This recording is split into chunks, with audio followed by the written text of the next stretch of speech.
Scottish football has been plunged into a moral debate about whether a professional footballer who was judged to be a rapist in court should be allowed to play again.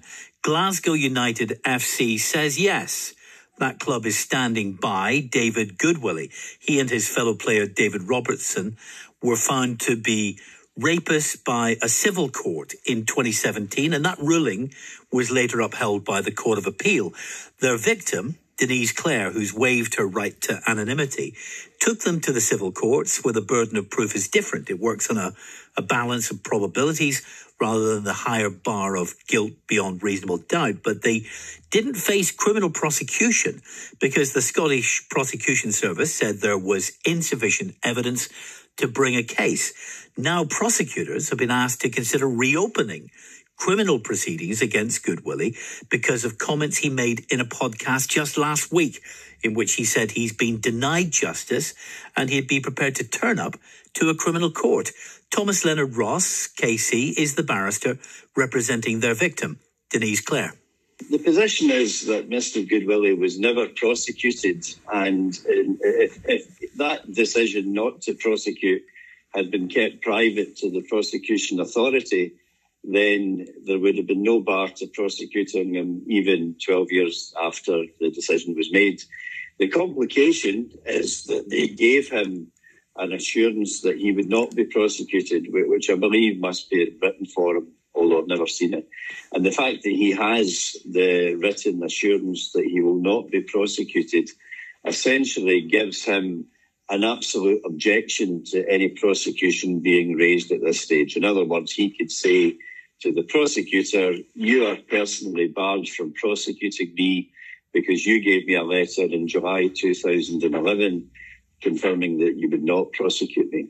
Now, when the prosecution authority know that an accused has such a letter, it makes no sense to prosecute him because it's a waste of time, because they know that he will simply take the technical objection.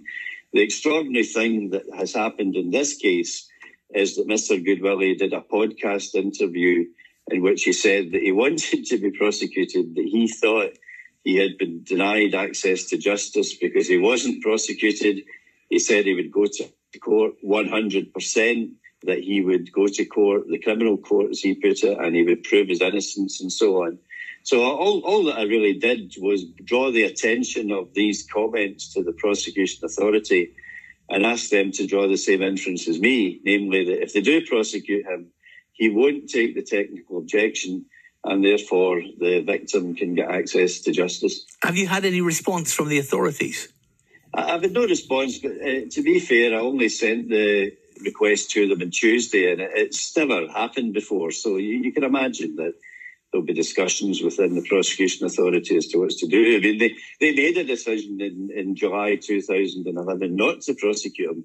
So I suppose the first thing they have to do is look at that decision. And of course, the personnel involved has all changed. So, they'll need to, I suppose, work out whether they made the right decision in July 2011. And I'm very much of the view that it was the wrong decision. And I made that point in the correspondence which I sent because there was a civil case when the Crown confirmed that there were to be no proceedings in the criminal court. The victim eventually got legal aid to raise a civil case and won the civil case. And that's part of the story because the fact that there was a civil case allowed there to be a greater understanding of the evidence which was actually available to prosecute Mr. Goodwillie, which made the decision not to prosecute him even more difficult to understand.